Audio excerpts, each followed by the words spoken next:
Today, we're diving into a really fascinating shift happening in the financial world. Seriously, the old walls of Wall Street are crumbling. And it's not because of some big protest, it's because of a completely new kind of trader, one who's armed with code. Let's get into how they're pulling it off. Okay, first, let's just wrap our heads around the scale of this thing. Retail traders, regular people, maybe like you, now make up an estimated 37% of the entire market's daily volume. To put that in perspective, that's up from just 10% back in 2011. That is a huge jump. The little guy isn't so little anymore. They're a real force to be reckoned with. But here's the kicker, the big paradox. Even with all these people jumping into the market, the success rate is, well, it's pretty brutal. Regulatory data suggests that as many as 89% of retail trading accounts are consistently losing money. So think about that. More people are trading than ever, but almost all of them are failing. And that right there brings us to the heart of the problem we're unpacking today, what we're calling the trader's dilemma. How can there be such a massive gap between all of this participation and actual success? Let's break it down. Right, so with all the tools, all the information out there, why are the results so bad for so many people? What is going wrong here? The easy answer is to say people just aren't smart enough, but that's not it at all. The real reason for this crazy high failure rate has nothing to do with IQ. It's all about our own human nature. The problem is what you'd call psychological inefficiency.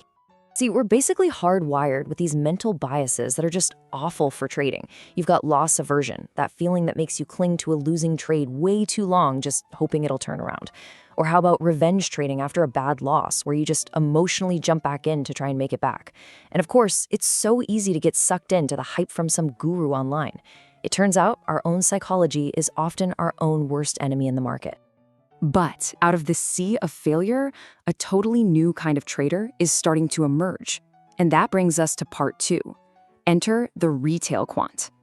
These are the folks who are solving this very human problem with a very inhuman solution: code. So what exactly is a retail quant? Well, picture a sophisticated trader, probably working from their home office, who's made a conscious choice to take their own flawed emotions completely out of the equation. Instead of going with a gut feeling, they use data. Instead of making emotional, heat-of-the-moment clicks, they build automated, systematic strategies that do the work for them.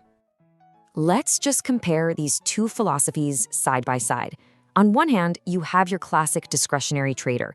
They're driven by gut feelings, intuition, and reacting to breaking news. On the other hand, you have the quant. Their entire world is built on data, statistics, and a strict set of systematic rules. And those rules are executed by a computer perfectly every single time. It's a total shift from just reacting to the market to having a concrete, pre-built plan for it. And what's really cool is how this changes how even gets to be in the game. The old way for, say, a hedge fund was to hire the absolute top 0.5% of PhDs from the best schools. But these geniuses often built theories that were beautiful on paper, but just fell apart in the real world. That's a classic problem called model overfitting. The new model, it finds talent anywhere. We're talking basements, living rooms, because their success isn't based on some fancy theory. It's rooted in pure survival, an actual real-world profit and loss. So you might be thinking, okay, but how is this even possible for some person in their basement? And that brings us to our third part, and it's a big one, the great equalizer, which is technology. The toolkit that used to belong exclusively to Wall Street is now pretty much available to everyone. This whole revolution is really built on 3 key pillars. First, computing power. You can now rent a virtual supercomputer on the cloud from Amazon or Google for pennies. It's incredible. Second, data. The institutional-grade, high-quality data that used to be locked up is now available to anyone through APIs. And third, the software. Powerful open-source libraries in languages like Python have become the gold standard, and they're free. So what's the bottom line here? It's that the huge technological edge, the information asymmetry that the big firms relied on for decades, it's basically gone. The playing field has been leveled in a really dramatic way. Okay, but having an amazing strategy doesn't mean much if you don't have the capital to trade with, right? Well, that's where the second massive shift comes in. Part 4, capital follows talent.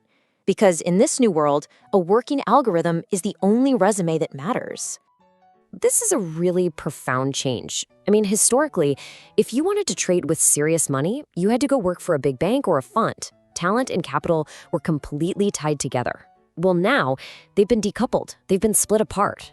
If you can prove you have a successful strategy with a verifiable track record, it doesn't matter who you are, where you went to school, or who you know. That track record is now the ultimate currency. And look, this isn't just some abstract idea. This is real money, changing hands. Check out this number. Over 5 million euros. That's how much in performance fees have been paid out to independent traders by just one of these new platforms. This is hard evidence that big, institutional-level capital is now flowing to this new, decentralized pool of talent. There's this quote from the source material that just sums up this new world perfectly. Your algorithm is your resume. Your P&L is your pedigree. It's not about your university degree. It's not about which fancy bank is on your LinkedIn. It's all about the results. End of story. And all of this brings us to our final conclusion, Section 5. What we're seeing is the birth of a new financial meritocracy. The whole industry is shifting away from a system based on credentials to one that is based purely and simply on results. Let's look at the transformation. The old model valued you based on your Ivy League diploma or your internship at a big bank. Access to the real game was gated by these institutions. The new model? It could not care less. It asks one thing. Can you generate results? Your value is your audited performance, and the only thing gating your access is your ability to deliver. And how are those results measured? By a concept that traders call alpha. Alpha is the holy grail. It's not just making money because the whole market went up. Alpha is the return you generate that is purely from your own skill. It's the ultimate proof that you know what you're doing. And that is what this new meritocracy rewards. So really, the takeaway here is both simple and incredibly powerful. In this new financial landscape, if you can build an algorithm that consistently generates real alpha, you don't have to go knocking on Wall Street's door anymore. The market itself will find you, and it will provide the capital. And all of this leaves us with one last really provocative question to think about. As the old world of credentials gives way to code, and a person's pedigree is replaced by their performance, is a simple line of code actually becoming the new Wall Street MBA?